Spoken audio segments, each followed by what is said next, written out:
All right, guys, this is Moshe coming to you from Israel in the Galilee, and it's the 12th of December, 9:30 in the morning here in the Galilee, and it's nippy, but we still hit 70 during the day. Today will be overcast, no rain in the near future.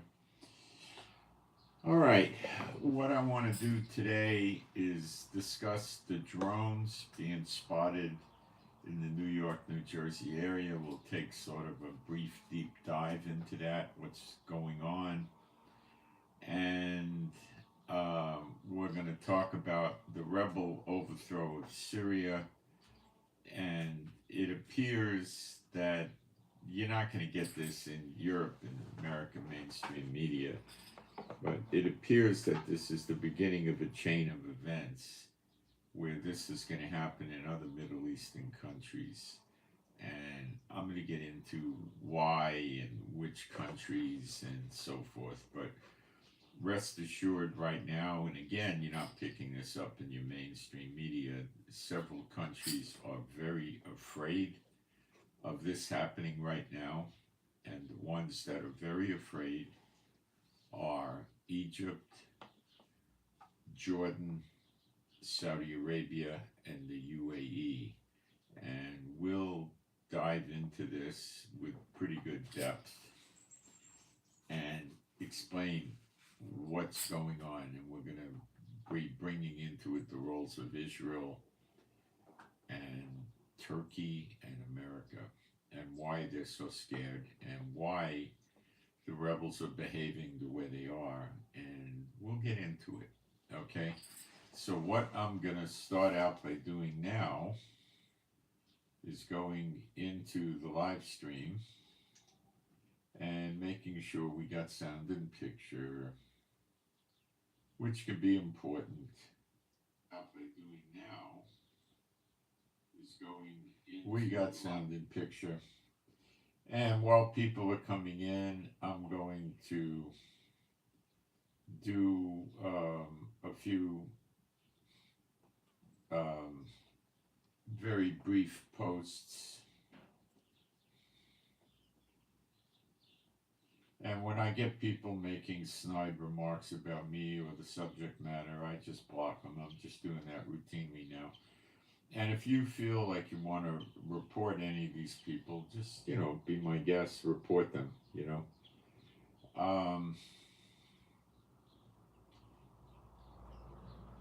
There's no good reason for people to come in and try to put insults on me. What's the point of that? It's not a nice thing. These people can still listen to the broadcasts and benefit by them without having to harass us. So all I'm doing is shutting off their nasty voice.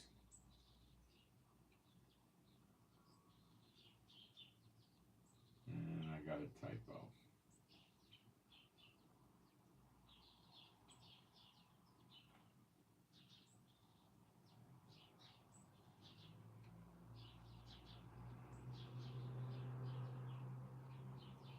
All right.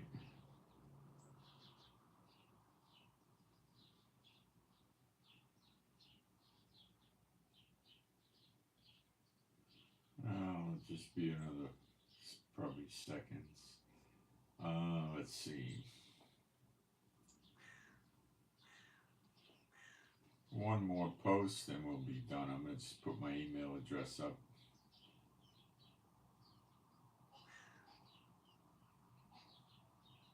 I'm going to check the sound and make sure we do have good sound in a second.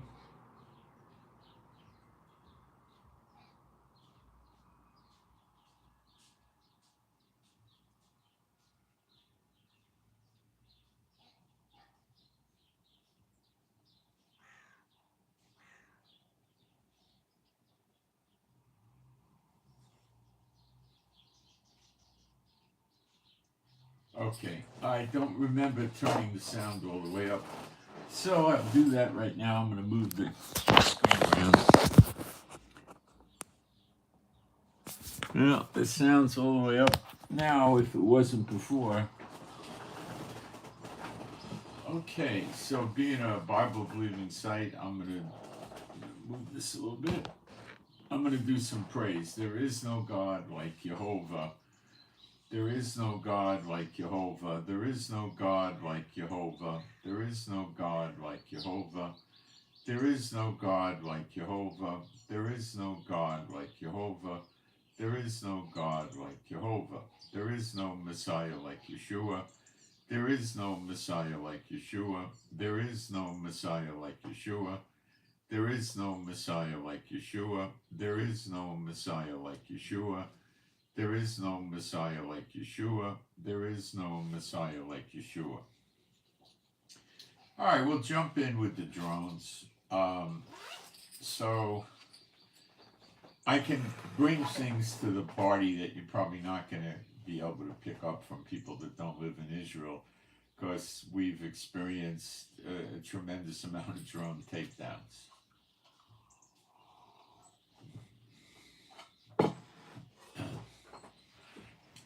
I don't think the United States is being completely honest about these drones. It appears that there probably or likely is what they're calling a mother ship in the Atlantic Ocean someplace that is deploying these drones into the United States.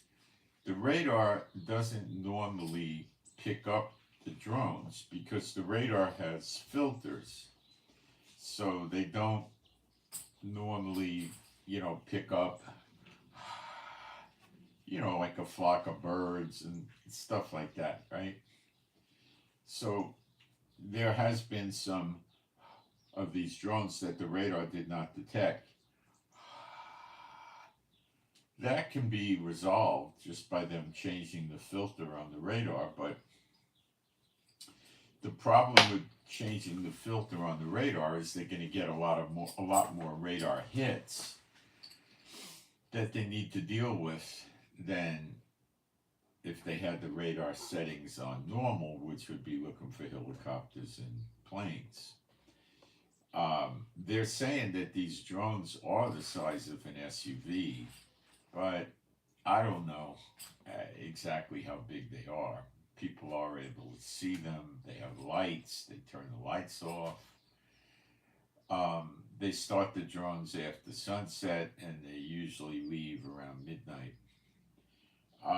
They're flying over American bases. I know one of them is Fort Dix in New Jersey, which is just over the George Washington Bridge. And they deploy a lot of military troops and assets out of Fort Dix if they're going to the Middle East or Europe or something, right? Okay. The drones have not been attacking. They're saying not to shoot down the drones. Well, this can have a reason why. The drones they could adjust the radar rather quickly, I think. Maybe they change the settings and reboot the computer or something. It's not a big deal. They probably don't have to reboot the computers. And they can track the drones possibly back to their launching point. If they're shut down, that's not going to happen. Okay? Secondly, they don't know what's in the drones, although it's assumptive they're reconnaissance drones.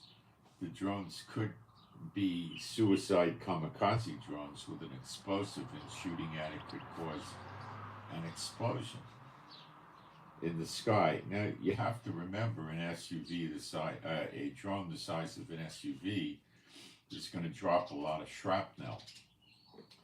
Now, many of the injuries from attacks from our lovely neighbors in Israel are from shrapnel of the missiles being blown up or the drones being blown up, and I'll explain.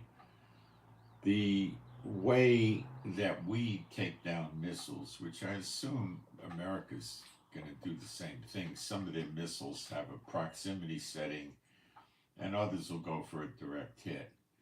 When you use your proximity setting, you're going to get the drone, you could probably dictate to the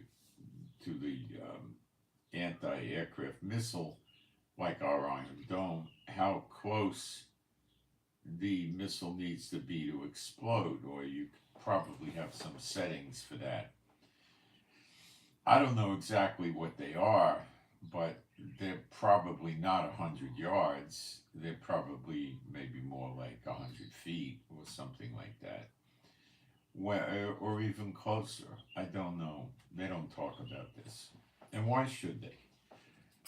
So the drone, the Iron Dome anti-aircraft missile goes up, and we send two at a time.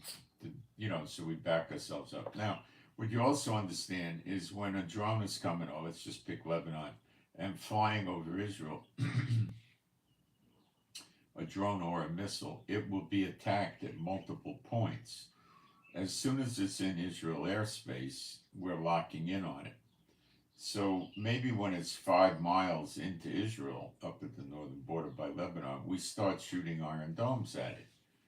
Or we may not shoot them for 10 or 15 miles. We try to calculate the trajectory of the missile. But with a drone, that's extremely difficult because it could alter course more readily than a missile. We don't normally get hit by missiles that have the ability to alter their course, what they call a smart missile. They don't have those. Okay? That's what you would call a guided missile, I guess. Ballistic guided missile. Maybe my terminology's off, but the Iron Dome gets near the drone or the missile and blows up. Okay, 2 of them actually. And shrapnel goes flying. Now, maybe the shrapnel can go 50 or 100 yards. I don't know. The only resistance that the shrapnel is going to have is air. So it could go quite a distance. And it could have an explosive in there greater than that of an artillery shell. So, yeah, it may be 100 yards. I don't think it's 300 yards or anything like that. Could be 100 yards. So we don't have to get pinpoint precision. So as the missile's traveling into Israel, the first strike will happen. If the missile's down, that's the end of it. If it's not downed, then it's going to get struck as it progresses into Israel again and again and again until we get it. So in my opinion, the Iron Dome is probably about 75% effective. But as it's progressing into Israel, you shoot at it from one point early on, then another point, then another point. You're going to get it because that 75% effective starts going up into the 95, 98% range or 99. It gets almost, nothing's perfect, but it gets almost perfect. Okay? So you got to shoot several anti-aircraft missiles to intercept the thing and destroy it. Most of the people that have been injured from these missile and drone attacks, well, one common cause is they're running to the fallout shelter because sometimes the amount of warning we have is 15 seconds. Not a fallout shelter, bomb shelter. And they trip and fall. So you have knee injuries, ankle injuries, stuff like that. But that, it's not something you're going to die from or anything like that. Okay. So it's probably better to walk at a reasonably brisk pace, but people panic. Okay, so when a missile's crossing over Israel, they'll often put a red alert out in maybe 20 cities or 30 or 40 because, and I'm not talking about a barrage, I'm talking about a single missile, because they're afraid that the people are going to get hit with the shrapnel. Now, typically in Israel, the houses are made out of concrete block. Some of the older houses like mine has actual poured concrete, okay? And shrapnel doesn't go through concrete block or poured concrete, which is quite strong. It's almost bomb shelter strong, but we have windows and stuff. Okay, so the shrapnel, you know, it's coming from above, not from 8 feet up, so it's not going to get through your window. Okay, so it's normally going to hit your roof. Okay, now the roofs in Israel are made with concrete and tile on top of it, and tile is hard. It's usually, I would guess, half to 3/4 of an inch. It could even be an inch, depending on the tile. And that too is going to stop shrapnel. It'll crack the tile maybe and stuff like that. Okay, so if you're just in your house, you're quite well protected from shrapnel.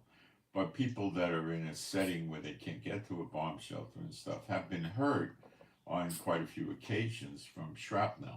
The shrapnel comes from the Iron Dome and also from what you're hitting. And if it's a substantial drone, it's going to, drop shrapnel. The engine, the navigation, the bomb, all that stuff's going to come falling down.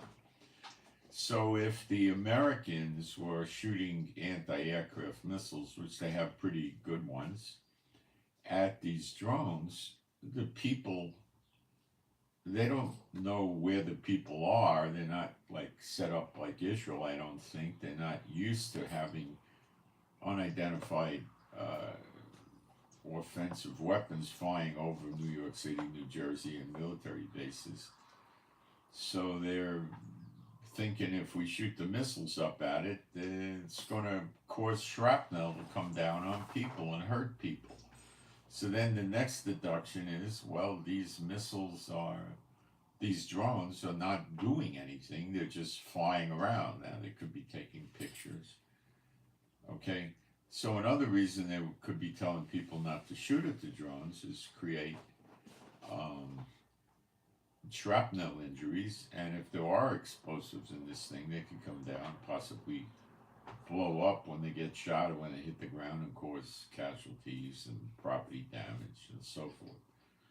Okay, so the American military is unprepared about these things. This is new to them, although it's happened for a while. There never has been an incident where drones have shot missiles, dropped explosives, or became suicide drones and, flew into a target and blew it up. So that's one good explanation for why they're not shooting them down. Okay? And they're not telling you that. Okay? And again, the other thing is they may be trying to track these things back to where they're coming from, because they're not. See, they could have a quasi-suicide drone. I'll explain.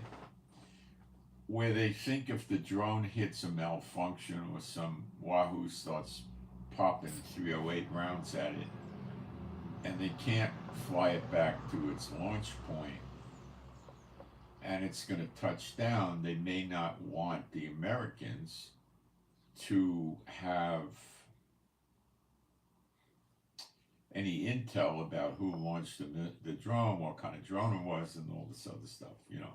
What kind of surveillance does it have, what kind of, how can we jam it, and all that stuff. So they put a rather small explosive in the thing that they could radio detonate with codes, and the thing would blow up and destroy the drone. It wouldn't be that small, but they could, probably put a 2-kilo explosive in there, and drones are rather flimsy, and, that would probably smash the drone quite nicely, blow it up. Got it? The other way drones could be taken down, and we do this, is we use fighter jets. And of course, their radar is set to be very sensitive, and it locks onto the drone. And missile attacks it with small, air-to-air missiles. Not great big things, And the other thing we do is we have helicopters that do the same thing. Could you machine gun the drone? Yeah. If you have highly accurate radar locked guns, well, laser guided guns, and you get a lock on it, and you just hit the trigger. No more drum. They hit it with a 50 cal or probably a 20 millimeter, and it just pulverizes it. But that is also going to cause shrapnel. So when you live in Israel and you're used to all these things, you can understand it better than people that live in Europe and America. All right? So why the Americans don't tell you this is the Americans think you're a bunch of morons because you're under them. I mean, what do most American citizens that are not the elite do? They get up and go to work for the deep state and the elite. That's what they do. And then they're consumers, and they take their wages and they buy goods from the elite. I mean, Walmart, the big supermarket chains, the automobile manufacturers, the people that build houses, the people that own 50,000 apartments, that kind of thing. The guy that's married to one of Trump's daughters, I forgot the character's name, he inherited apartments from his family. He has 250,000 apartments. Could you imagine that? If you owned, let's say, 3 apartments, most of you, your life would be greatly different. You could get up in the morning and not have to go to work and survive. Let's say you had 10. You would consider yourself well off. This character has $250,000. Okay? Now you understand why people buy wristwatches for $250,000 up to $1 million or even $2 million. And why they buy cars for the same amount of money. Bugattis could get up to $3 million.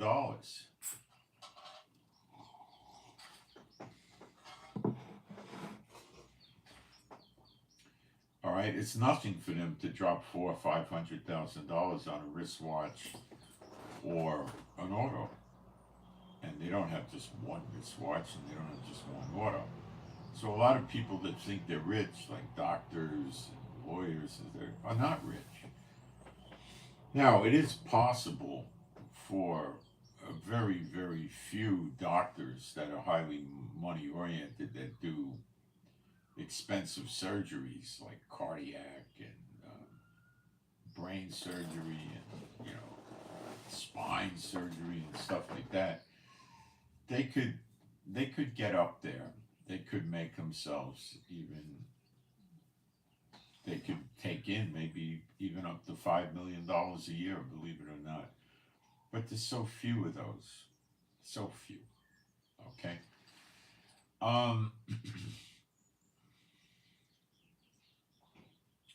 And if you're going to practice for 30 years, or some even go 40 years, and you're making that kind of money, and you've been doing it for 8 or 9 years, you've become a wealthy individual. You're not quite an elite. I think to be an elite, you probably have to have at least $100 million, and that would, be the low end of the elite, But they could get close, but there's so few of those, A lot of them are making $400,000, $500,000, $600,000, $700,000 a year, and they think they're rich, and they don't understand they're not rich. They're really middle class. Okay? And that's the reality of America. But moving along, so they're not telling you anything. They don't think they have to. The reality remember Ronald Reagan, a movie actor, became governor of California, which was a joke. And then and Arnold Schwarzenegger, a movie actor and a weightlifter or bodybuilder, became a governor of California. And Ronald Reagan moved on to be the president of the United States. Now, all the president of the United States has to do is remember his lines, which Biden has trouble with. And even if he can't remember his lines, they give him a teleprompter, or to give him something to read. So he is told what the policies are and what to do and say. That's the deep state. Okay? And he's a a performer. That's all he is. Now, they treat him with great reverence and respect, give him a huge jet and all this other stuff. But basically, the guy can amass a fortune. I wouldn't think it's hard for an American president to accumulate $1 billion a year or something like that. Maybe more. And he's a favored child of the unclean spirits, and they let him accumulate the wealth.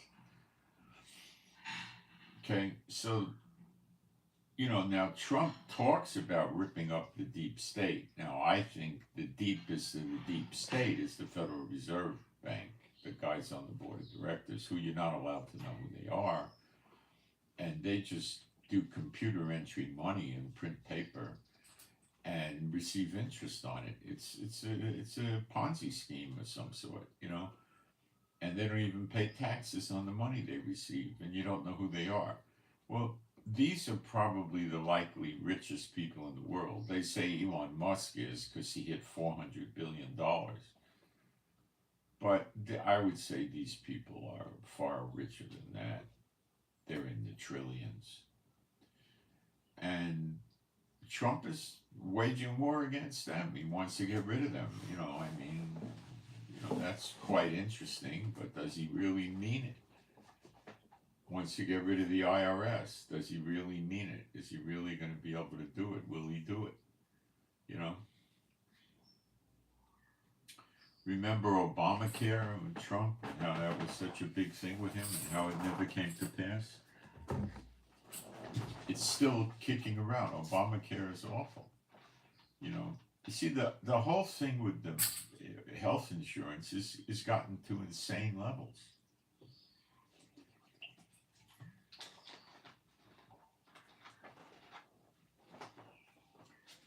They give people insurance with $5,000 deductibles if they go to the hospital. In Israel, we get insurance, and from the state, you have to buy it. It's mandatory. So I buy it because we're retired, retirement age. We only pay about $350 a year, but we don't use it. We don't trust this system. That's our personal belief system. We don't like it. I don't think it's a good healthcare system. I think it's substandard, and I don't really bother with them.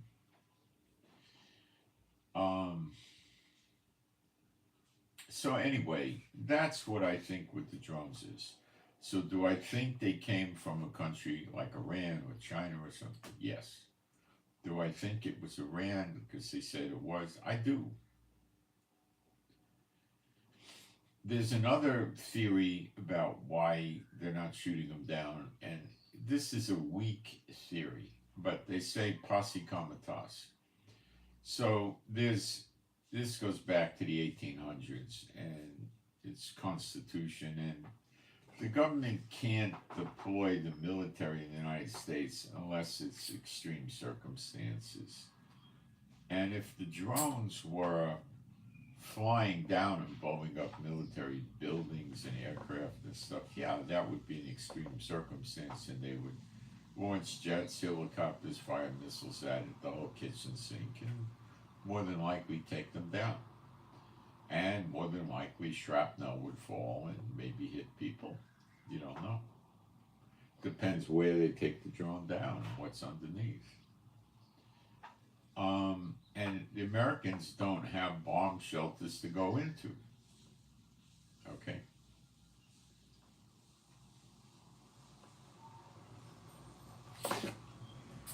There was a picture, we saw a guy, we took down a missile, I think it was, and a big chunk of the missile, like 3 or 4 feet, landed on some guy who was a bad dude. We carried the story on my Telegram.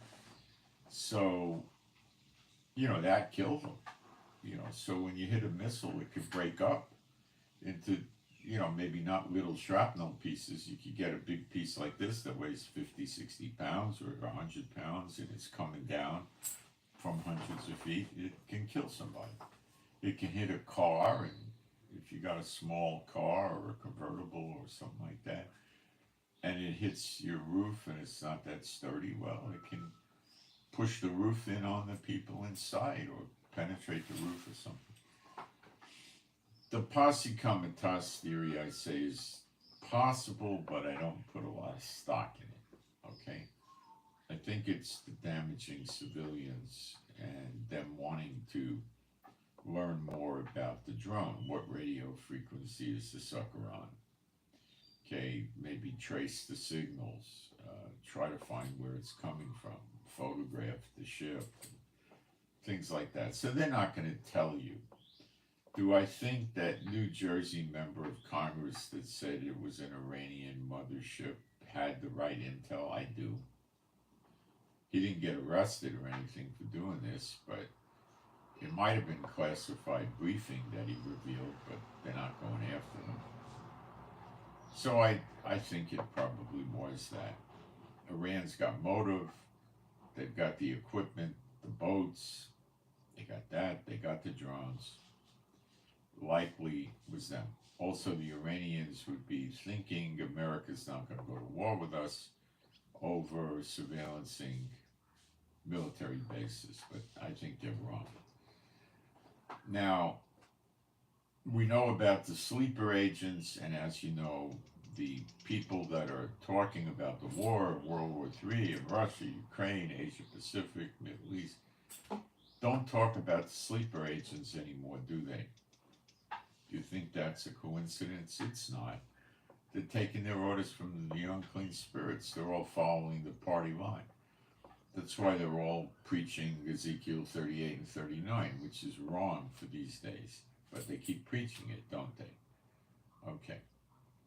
Is Israel living in peace and safety without bars and walls and great riches, cattle, silver, gold? You got to be nuts to believe that. But then they'll turn around and tell you, well, the man of sin could come tomorrow. And, you know, it's just so stupid. You know, it really is. But the people don't know any better. They trust in these church preachers and these survivalist guys that sell them survival gear or prepper equipment or whatever. You can make a lot of money doing that, and people buy plastic pails full of dehydrated food. How many of them understand that if you're eating dehydrated food for a while, you're going to get constipation, according to what I've read? I'm not a doctor, I'm not a researcher, but I've read that. It could be wrong, it could be true, I don't know. But I mean, you just ask yourself with common sense, how much nutritional value do you think there really is in dehydrated food? And compare that to just going to your regular supermarket and buying canned food, which is going to last you years. There's people on YouTube that open canned food and eat it on screen, and this stuff is decades old. You don't need decades, you need a year or two maybe, right? Canned food definitely lasts that long. So you can buy even like Campbell's soups or other brands that have meat in there. Now you got meat, you got vegetables, and you even got liquid, which could be critical. You can buy things like asparagus, corn, peas and carrots, broccoli, all kinds of vegetables inside cans that are packed in water, and they've been sitting there a while, and the minerals and nutrients from the vegetables are leaching into the water, and then you just drink the water. Again, you got another source of water and you got minerals. Then you can get all kinds of fruits in cans. Now, they put sugars in there, generally, although you can buy it without it. But how bad of a thing is that in a bad situation? You're getting a lot of high carbs from the sugar. Now, you don't have to eat all the sugar water or the syrup in there. You could eat the fruit and vegetables and then just, keep the can and use the syrup on bread or other things. I'm talking survival conditions for carbs. Okay? I had a relative that was in World War II. He was an underground fighter against the Nazis. And he got caught in a trench with a Nazi officer. The two of them were there. That was it. And they decided that it didn't make a lot of sense to kill each other, so they became buddies. And the German officer had chocolate, and the relative of mine had dysentery. And he gave him some chocolate to eat, which was a lot of sugar and carbs in it. Helped him with the dysentery. He overcame it. So, when you're in critical, I mean, people now, I don't want carbs, let me cut my carbs down. I'm one of them. And, but when you're in survival conditions, it's a good thing. If you're in a lifeboat at sea, it's not a bad idea to have these carbs. You don't want to guzzle the whole syrup down at one time, but you could take sips at it, so you don't overdose your body with all this glucose. Then you could get, what else can you get in cans? You can get sardines, salmon, and tuna packed in water. Again, you're getting more liquids, which could be critical. And you're getting a lot of protein and nutrients from these fish. And they come in, you want to get the all metal can. You can get can openers, you can even open them with a knife if you have to. You need a good knife, but I've done it, it'll work. And, that stuff's cheap. So why don't they tell you what I'm doing? If you're really worried, and I don't think believers should worry about that. I think that if you're in a situation where you're going to get hit with a hurricane or you're going to get hit with a blizzard, it's a nice idea to have, 3, 4, 5, even 7 days of food. Just like before the storm comes, you want to go out and top off your cars with gas, right? Of course, you could have power outage, so you have a few days of food. And you could take your bathtub and fill it up with water. So if there's something wrong with the water or the flushing of the toilet, you can put the water from the bathtub in, the back thing where it holds the water, where it has the float bowl. Fill that up and flush your toilet, and it probably will flush. And you could buy plastic pails. Well, what you really just do is if you're drinking bottled water or soda or bottled milk, after you finish the beverage, wash it out real good and fill it with water and put it in the garage or a closet or something like that. It's free. It's going to be highly effective water for quite a while to come, months anyway. Okay? It won't dehydrate through the plastic if you got a tight cover on it. You could always wrap duct tape around the cover to reinforce it if you think it's leaking. You should get it at least 6 to 9 months before it starts, maybe getting the plastic in there, right? So now, what else can you do? Well, if you figure out a way to boil water, which is not hard to do, you can build a rocket stove, you can get yourself a barbecue grill and charcoal bricks, although that's expensive. You can, on the internet, you learn how to build things with bricks or concrete blocks, and you just get wood to burn, and you can boil water and buy pasta in bulk, like 5-10 pound bags of pasta. Good source of carbs and energy, right? Nothing wrong with it. So you take the pasta and you boil it, right? Not hard to do. And now you got pasta. Open up a can of salmon, and then you got pasta and salmon. That's a pretty darn good meal. And then for dessert, open up a can of canned peaches or plums or apricots or whatever. You got a plethora of things you could buy dirt cheap. What do you want to buy? This survival garbage. You're selling your junk. It's silly. You don't need it. I mean, if you really don't want to think about it and you just want to, you can buy MREs, meal ready to eat. But they're expensive too, and they're not really great food. You're better off with the canned food in your regular supermarket.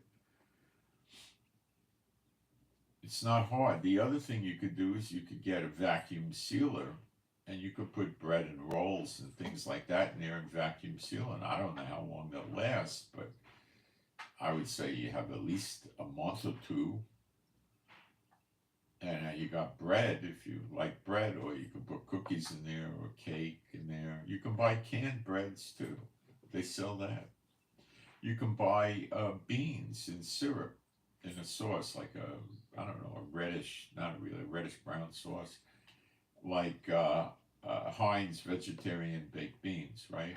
And it's got liquid in it, and that's a good carb and good source of probably some protein and energy. And you have a can or half a can of beans.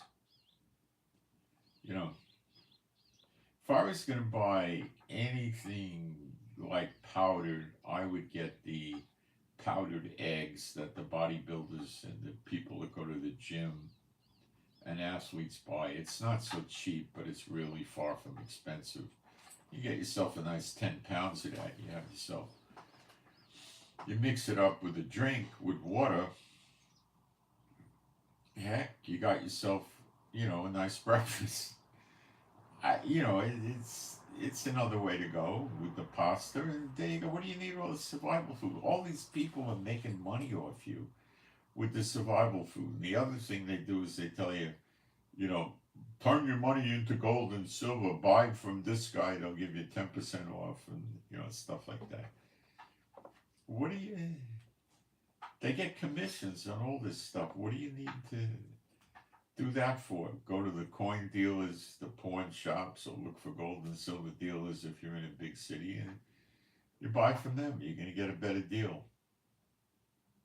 You know. I'm not telling you to go out and be a survivalist. I don't think as a believer it's that meaningful, but I think if you're facing blizzards and hurricanes and floods and things like that, they're good. And the cans are going to last. Now, if you're afraid of floods, I had a friend, they had a sailboat, two friends, they were partners in it, and I went out on their boat sometimes. And what they did is they kept food on their boat. What kind of food? The boat had a cabin and they slept in it sometimes. What did they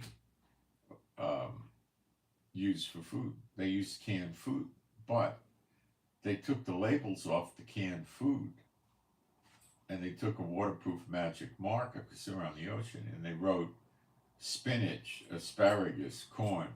See what I'm saying? You don't need this. They're selling you unnecessary garbage at high prices. And these are the Ezekiel 38 people. Now, some of them have reasonably decent, accurate depictions of what's going on in world events. They do a good job of that. But they're out there to sell you overpriced junk that they're going to make a good commission on. They're probably going to at least get 10% as a guess. They might get 20%. I don't know. They might make a video and, XYZ Survival Foods sponsors the video and gives them $500 or $1,000 or something. And whatever they make off it, they make off it. And they just promote the video, put links and phone numbers and stuff up. The same with the precious metals. What else do they sell? Those are the big things. Mostly the survival foods. America's going to be predominantly destroyed by the invaders and also by fires. So I've never seen one prepper go out and tell the people, go buy 10 fire extinguishers, you might be able to save your house for a while. But there's no getting out of America alive unless you're a believer or Israel. They're not getting out, okay? You just read Jeremiah 50:51 carefully, and that's what you see. The ones that leave early, that go back to the countries they come from, and the others go to Israel. The rest of them get killed. The church people support the American government anti-Muslim position, then I would have to say Israel does too, and I think correctly so, because it's them that are constantly trying to kill us, not every single Muslim, but the crazy terrorists that are jihadists and want to be martyrs and stuff. It's not every one of them, I don't think. It's the others. So, I've heard Muslims say that they would sooner share their bed with an Israeli because we're half brothers through Abraham than they would some Palestinian terrorists. So you can't say every single Muslim wants to kill us. Okay? I don't think that's correct. But there certainly are many that do, and it's obvious in the news. So, anyway, look. So I think that's the story on the drones. The next chapter with the drones, if they continue, I don't know what that is. Probably they got to be careful because these things come down. If it's the size of an SUV, it could kill people, several people.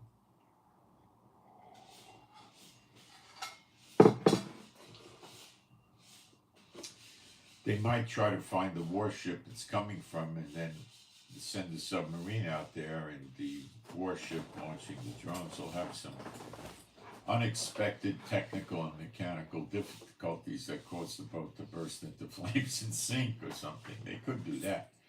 They're capable, they're competent. If they want to, they can.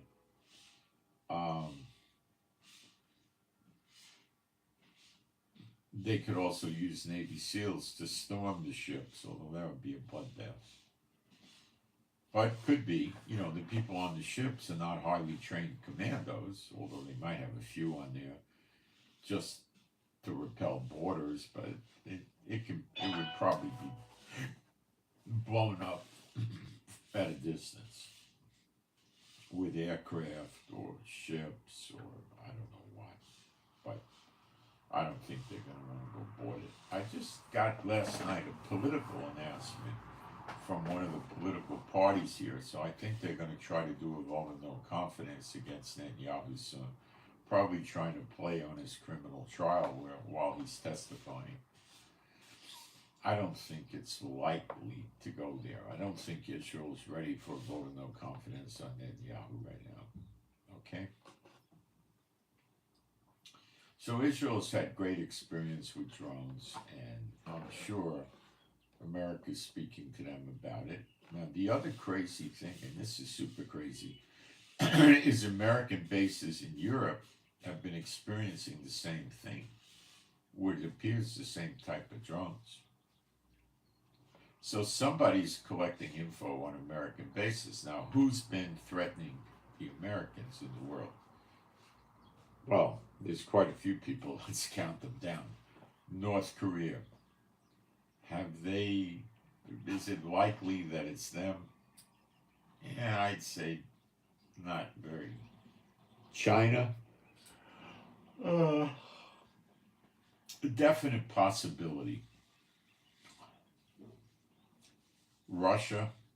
High possibility. Iran? High possibility. Yemen? Very low possibility. The Houthis, very low.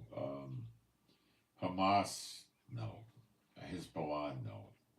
Iraq, no. Iranian-backed militias in Iraq and Syria, no.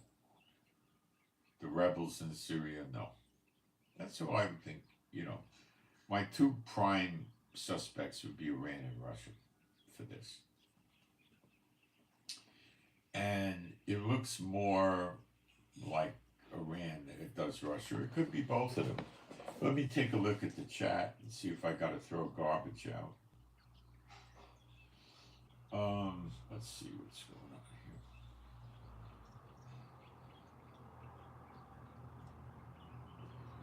here. Mumbai, hey, that's nice, India.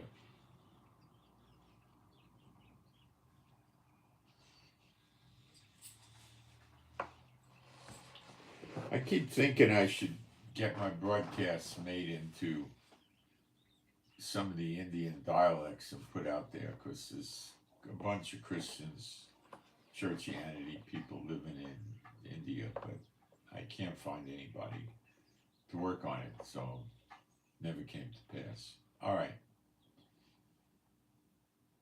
now we go to what happened with the rebels in Syria. What your news media is not telling you is they are starting on the Christians again. The Christians are coming out, and they're calling them out, and they're coming out with their hands up, and they're relocating them and doing things like that.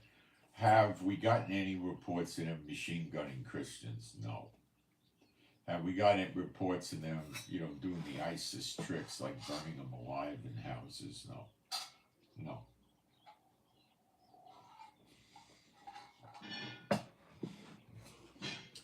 The rebels are picking on farmers.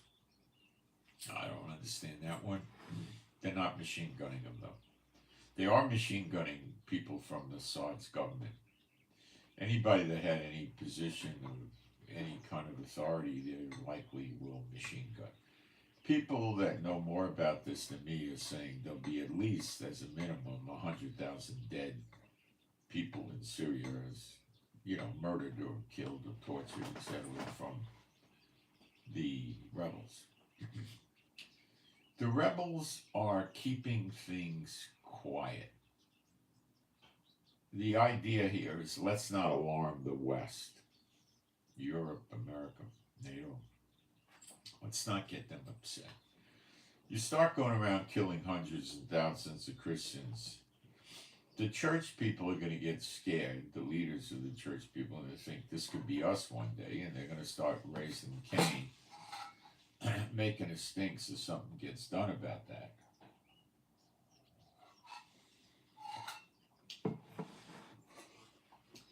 The rebels got good propaganda advisors, and they're keeping it under wraps, okay? They're not running around, doing their usual ISIS thing. On my Telegram channel, I've put several pictures up very recently, last day or two, of these rebels wearing ISIS patches, military patches for ISIS on their uniforms. This is ISIS and Al-Qaeda. They burn people alive, they cut their heads off with a dull knife, they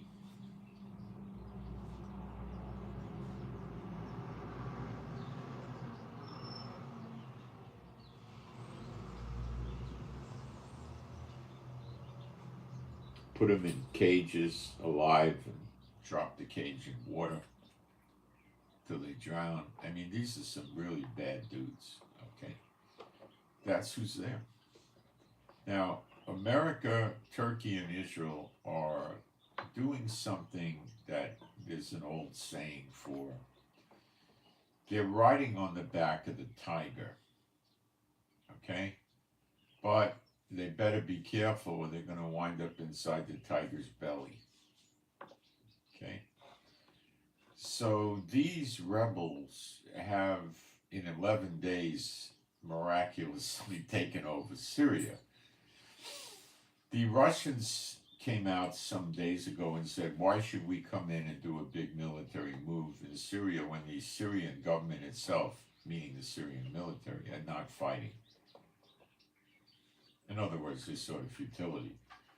Now the Iranians, yesterday or today, I just read it, the head of the IRGC from Iran said the same thing, basically. Why should we go in and do a big operation in Syria when the government itself didn't do anything? And they also went further to say they warned Assad that something was coming out of Idlib, and he didn't do anything about it.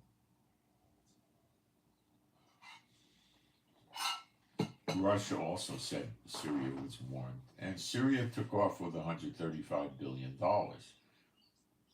Bashar Assad took that out. It's in Russian banks. I don't know what Putin's cut is.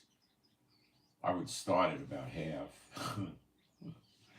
I don't know what he'd get Putin. I mean, I would say the bare bones minimum would probably be $5 billion or something like that.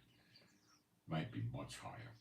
But Assad has, what else can he do? And Putin will be nice to him. He'll get him a dasha, a state, something probably in the order of 10,000 square foot house on, maybe 10 or 20 or 30 acres or something. probably near mountains and streams, lakes, rivers, and stuff, And he'll flip them, a few dozen soldiers to guard the property. It's not going to put a lot of soldiers there. He doesn't have to. His location is secret. They don't want to see him get blown up, a drone attack. We'll have special forces people come in and kill him. So they're not revealing where he is. And, they might have 100 soldiers on shifts watching him.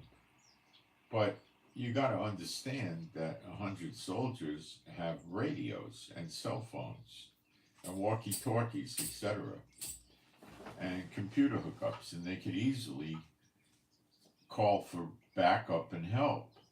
And then you're going to probably see helicopters come rather quickly, jets, troops coming on the ground, and they would just have to hold out,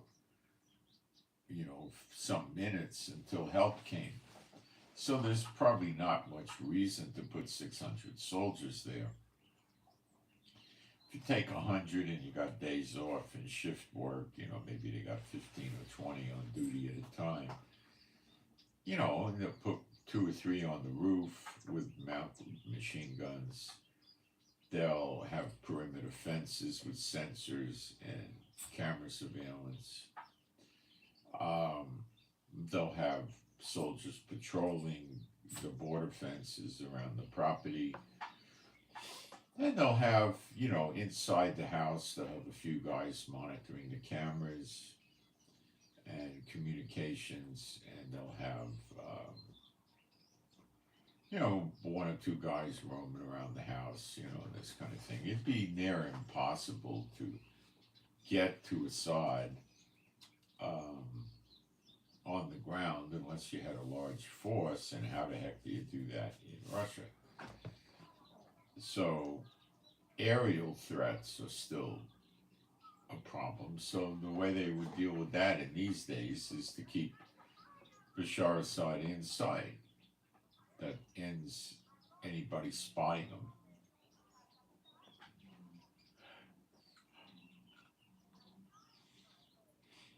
In the warmer weather, all Bashar Assad has to do is have a good-sized patio, 40, 50-foot patio, and sit out there under the patio, and he's not going to get spotted. He could go further, wear a hat, sunglasses, or a disguiser, but I think just sitting on the patio will do it. If he hears a helicopter or a drone, he just goes inside. The soldiers would warn him to just go inside. And the house probably has a safe room where he could hide if the house gets hit. But he's pretty safe. Not completely safe, but pretty safe. So Putin does have him on ice if there's going to be an overthrow of the regime. But I don't think it's important enough to Putin, especially since the bases and the whole military have been destroyed by Israel. Israel's still been attacking last night. So I would say the total amount of targets that we struck are probably around 400 by now. More than 350, probably more than 370. I mean, it's up there. Somebody could do a targeted assassination on Assad by blowing up the house or the car he's in, or if they see him sitting outside having a picnic on a table, or, I don't know what, So they're keeping him under wraps. So the rebels now got Syria, and their ranks have risen. Quite a few people from the Syrian army joined them. The same people from Syrian police forces are working with them now.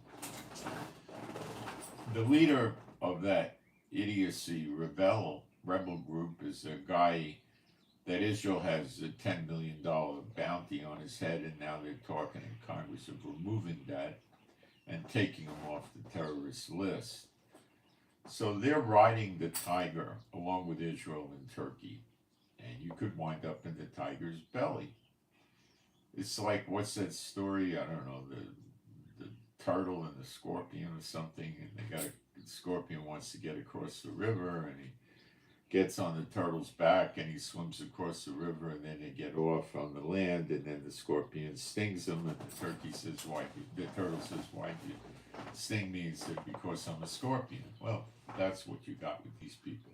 They basically put a new paint job on an old car. So the leader's not walking around in a military uniform talking to the public press. He's wearing a suit, like a Wall Street suit. Whoopie-doo. That means he's changed. He has a new heart. Yet his people are wearing ISIS flags. ISIS was supposedly created by America, according to a lot of people, and Al-Qaeda as well. That's what a lot of people say. I've never done a deep dive research into it. Could I believe that? Sure. Did I ever do the research myself? No. But it's probably true, I guess. A lot of people that have decent reputations with doing this digging seem to think so. There probably is. So now let's look at what is the next move. Iraq. Why? It's on the border. It's a threat. Iraq already threatened to come in with their army. Okay? That's a problem they got. Okay? Iraq just dug trenches by the border. They got soldiers, armored, tanks and stuff on the border. They're scared, and there's a lot of countries scared right now because they know Israel, America, and Turkey are backing these rebels. Israel just bombed last night up by the Turkish border. I don't know what they hit in Syria near the Turkish border. I don't know what they hit. I don't believe the Israelis would hit the Kurds or the SDF, Syrian Defense Forces, which are backed by America. I highly, highly doubt they would ever do that. So I don't know what they hit. They could have hit the Turkish-backed rebels. Maybe Israel and Turkey are not getting along in this thing in Syria. It's very possible that's what happened. But I don't know yet. Maybe they just hit weapons depots that these people had. I don't know. All I know is they did strikes in Syria by the Turkish border, but the targets were not revealed to us. It might come out. The Arab media, the Arab social media will probably leak it out what happened. I don't know yet. This was just last night.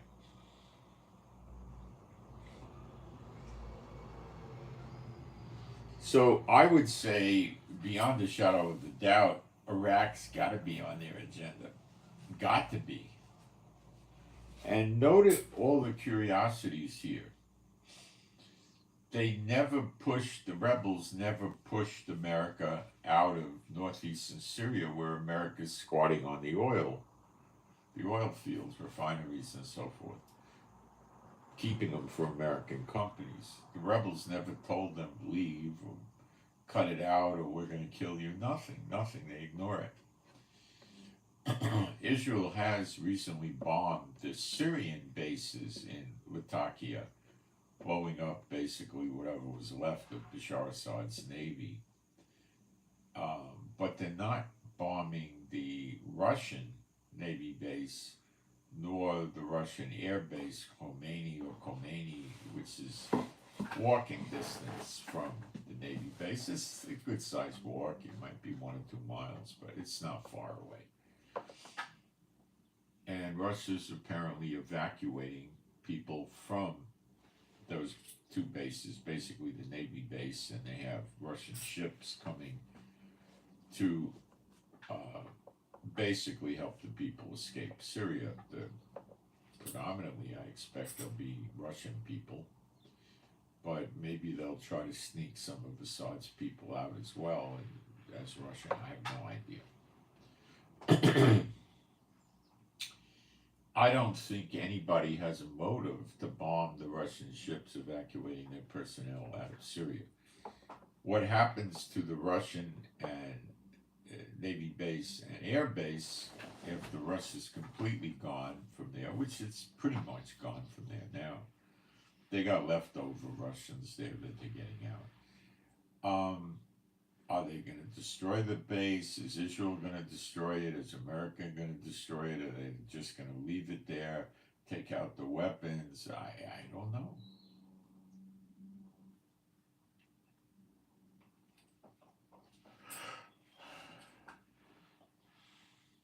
I don't know. It remains to be seen what happens, but it'll be telling what's going on with Russia. But I think they might occupy the base, or I don't know what. I'm going to take a break for a minute. I'll be right back. So I'm unsure the fate of those Russian bases there. I think those are the only Russian bases left. Or they might have one or two small air bases. I don't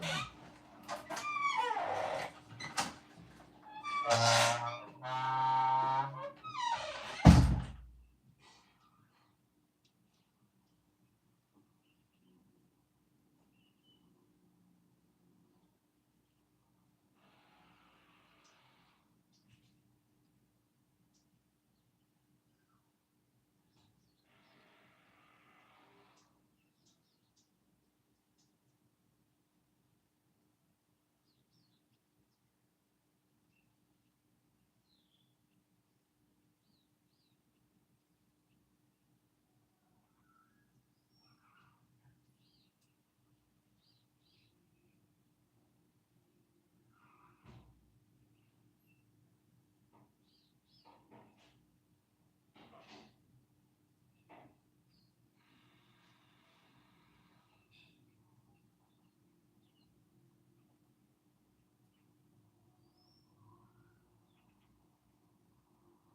So let's talk about motives to hit Iraq from the position of Turkey, Israel, and America. Because the rebels are being controlled by these three countries, I would think predominantly by America and Turkey. America has bases in Iraq. The Iraqis continually tell the Americans they got to get out. America doesn't want to get out. American bases in Iraq have gotten attacked, maybe 35 times. Their embassy, consulate, or whatever it was up there gets hit a lot too. Americans never pulled their troops out. They don't want to leave. So they're not happy with Iraq. Israel is not happy with Iraq because they, at the request of Iran, shoot missiles and drones into Israel in the past and threaten Israel. So America has motive for a regime change in Iraq. And Turkey does not want to see Iran grow and build a caliphate because Erdogan would have to submit Turkey under Iran to keep all the Muslims happy, and they don't want to do that. And Turkey's adamantly against Syria, which is an ally of Iran, was an ally of Iran. So all three of them have motive to see Turkey go. Now what happens to see Iraq go? And Iraq has oil, so I don't know who's going to get the oil. My guess, America. Okay, that's my guess. Do I think it's a good guess? Yeah, just like they got the oil in Syria. And then the rebels can clean out or drive out of the country the Iran-backed militias there, which could be in the many thousands, and Syrian military and government people that escaped into Iraq. And they could possibly take over the Iraqi army and confiscate military equipment. If America and Israel and Turkey let them do that, they may not let them do it, they may blow it up. I don't know yet. But they got a motive there as a place to start. Because when they start their campaigns in other parts of the Middle East, which I'm going to explain to you why they would,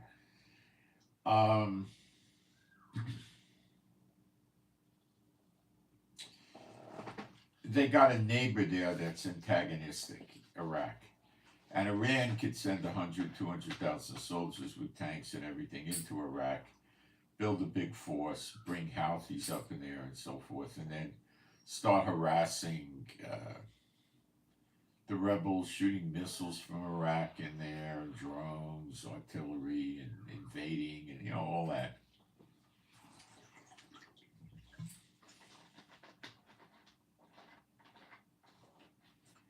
And bring them down, and then Iran would put a puppet government up in Syria or something like that. So they got a vested interest all across the board to getting rid of Iraq, and it makes sense to do that before they expand. Who is scared of these rebels right now, other than Iraq, which has got tanks on the border and digging trenches? Egypt. Egypt's very scared right now. You're not hearing this in American, European media. The social media from the Arab states is broadcasting this. Why are they scared? Because Sisi, the leader of Egypt, who's supposedly half Jewish, has a problem with the Muslim Brotherhood that he's been containing for many years, but it's a ticking time bomb.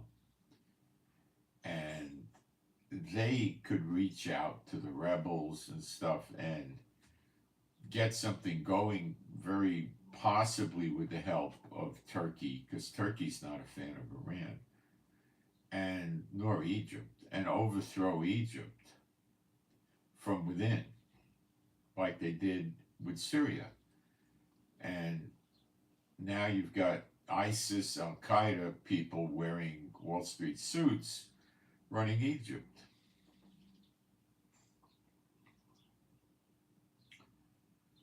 Remember, these characters are trying to build a caliphate. So Egypt is very scared.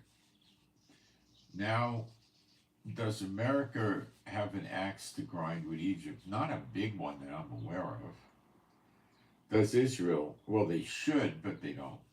They should, because all the weapons smuggled into Gaza came through Egypt, but Netanyahu doesn't. He marches to the beat of a hidden drum that nobody else knows. Israel doesn't have a deep state. Okay, Netanyahu is the talking head for the deep state, and he's also the deep state. Okay, so we don't have that deep state issue in Israel. It's Netanyahu who's trying to become a king or a dictator. All right, now we go to, so I don't think Egypt's on the front burner, unless the Muslim Brotherhoods have grown. Well, let's see how many Muslim Brotherhood there is in Egypt. I'm sure we could find this information.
Boy, I'm having trouble finding the size of them.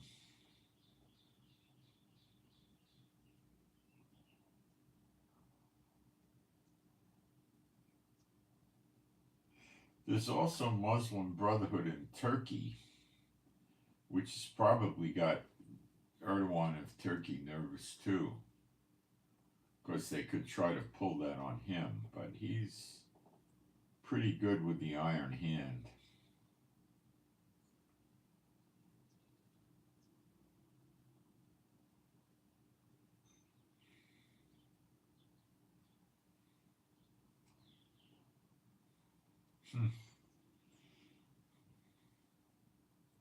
Let's see if I can get anything here. I don't know.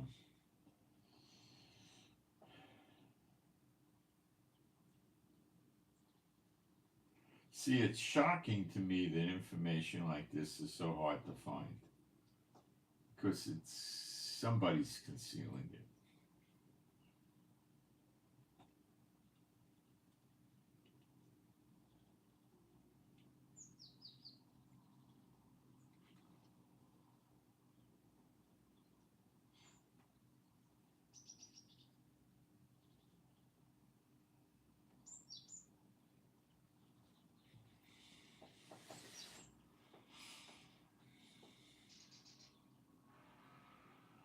Let me try a different search term.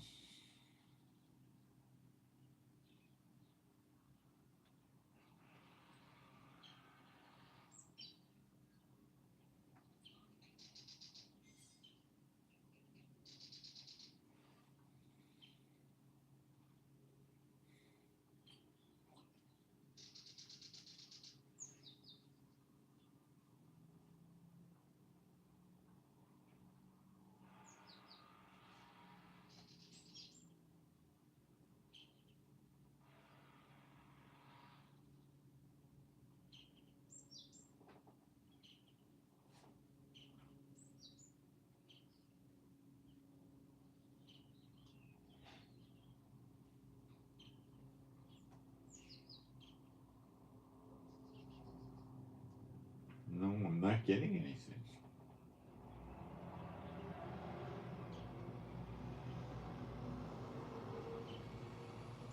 I don't know. All right, let's move on to other targets that the caliphate, to be the rebels in Syria, would want. Jordan. Jordan is very weak right now.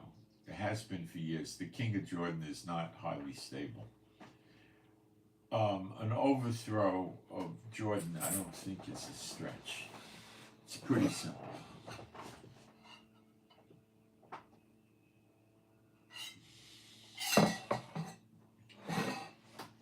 Jordan could likely break up into pieces. Northern Jordan, where the capital is Ammon.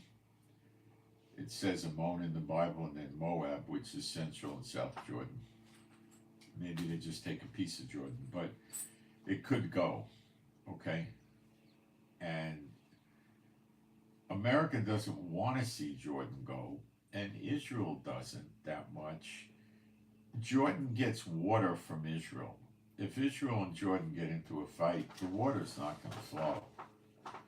That is critical mass for Jordan. Now, who is stabbing America in the back in the Middle East that has a lot of oil? The UAE and Saudi Arabia. What do I mean by that? The UAE already joined BRICS a few months ago. BRICS has about something like 27 members now. And the UAE has stopped selling oil, and I assume natural gas, for dollars and euros. That's the knife in America's back. Saudi Arabia, while they have not joined BRICS, is also, as of a few months ago, not selling oil and gas in euros or dollars. So UAE and Saudi Arabia, which are kind of very friendly with each other, are trying to sink the value of the American dollar, which is the goal of China, North Korea, Cuba, Venezuela, Iran, and Russia. So they are scared that it could happen to them. The UAE has not invested his money, their money, heavily into military. Instead, they've invested their money into building condo apartments, beautiful high rises, man made beaches, mansions, all kinds of infrastructure, economically oriented. Okay?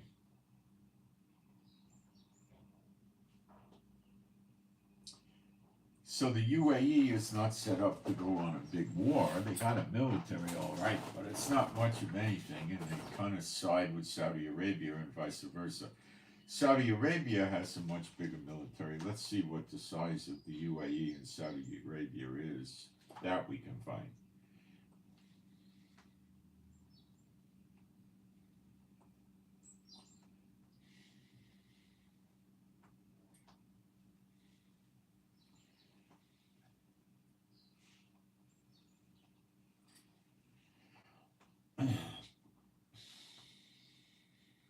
Okay. Let's take a look.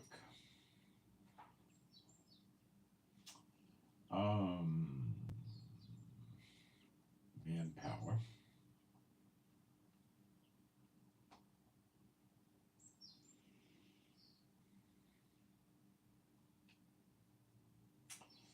They're weak as all get up. They got 65,000 active military and 130,000 reservists, which aren't going to be good fighters. They don't have much. Okay. They're weak.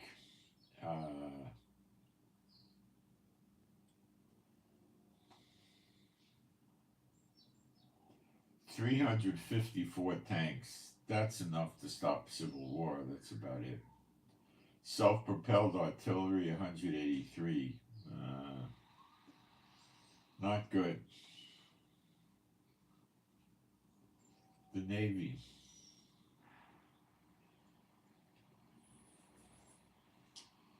They got 9 corvettes, no submarines, no, they got nothing. 2 mine warfare, they're weak. And their Air Force.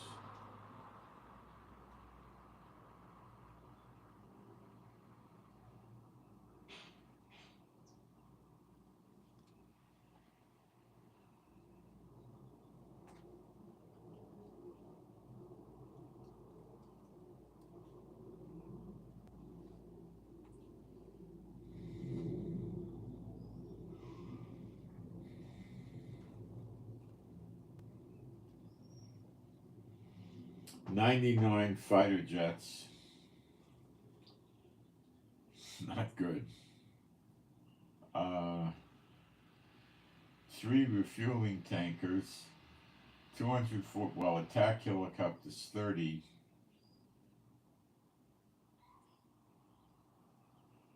Guys, they don't got much here.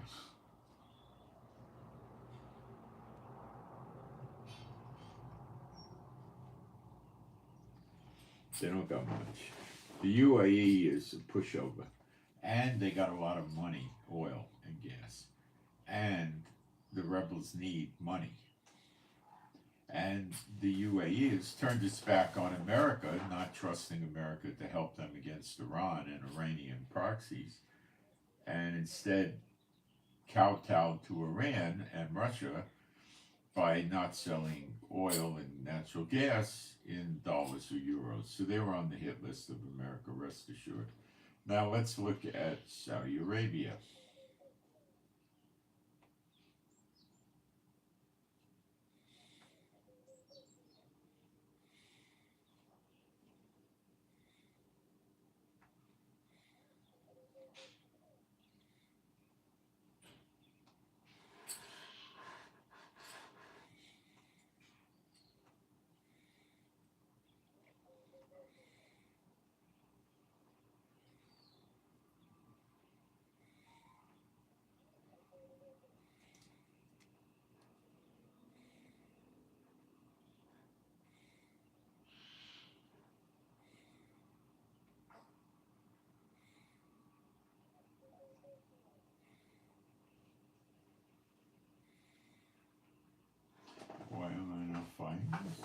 lost it. Oh, I had a typo.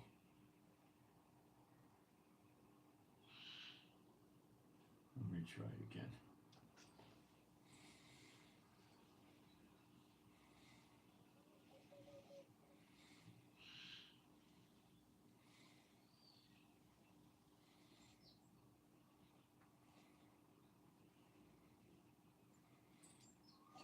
Let's see if I get it this time. I know Global Firepower's got them in there. I've read it in the past.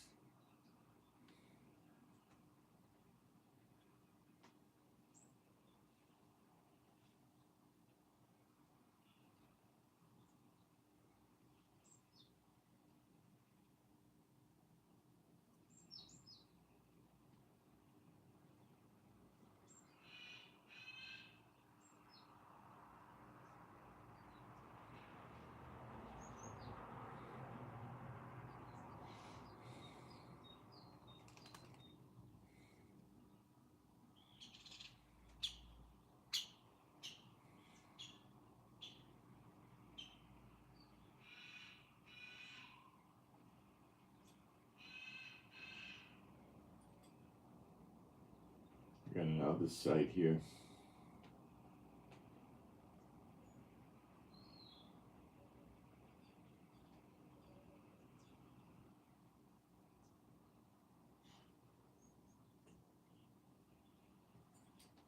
It's not working.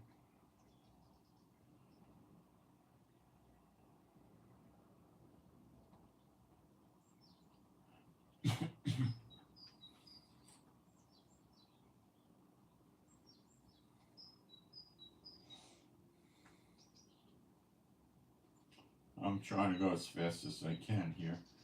Okay.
This isn't working. Let me try a different search.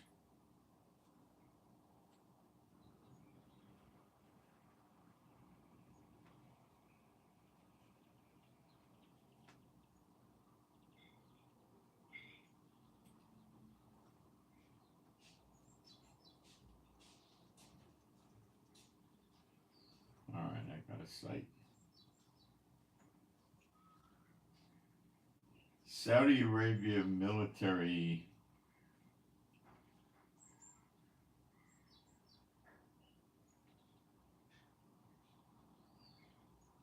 is an old figure is 282,000. So they probably got about 300,000, which was the size of Syria.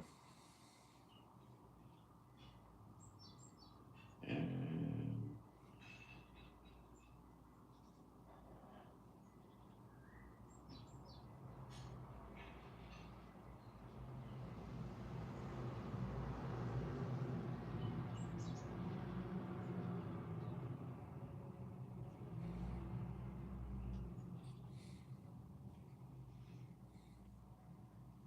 boy, it's hard to get this information. I don't know why.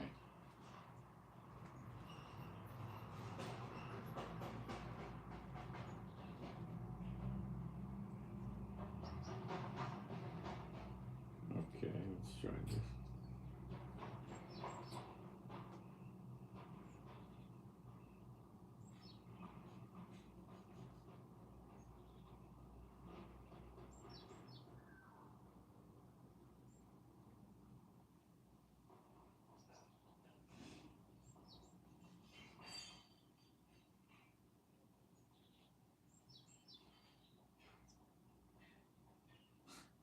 Saudi's got 143 aircraft. Not much.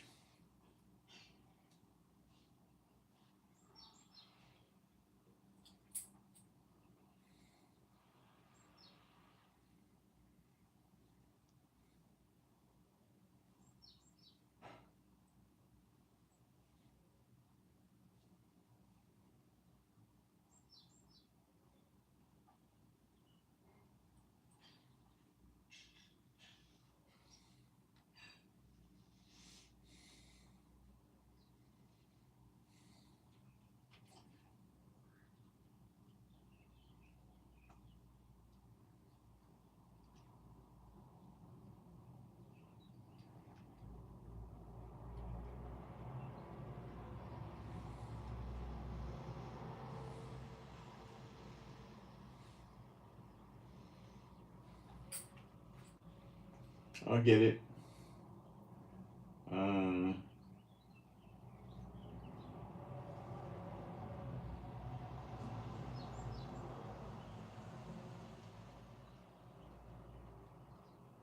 They call it the Royal Saudi Navy.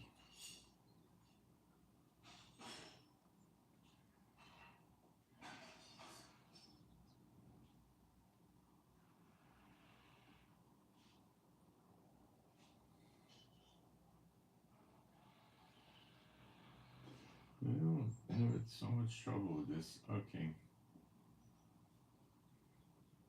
I can't get it.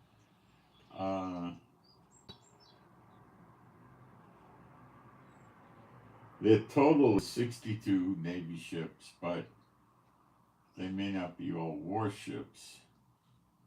Let's see.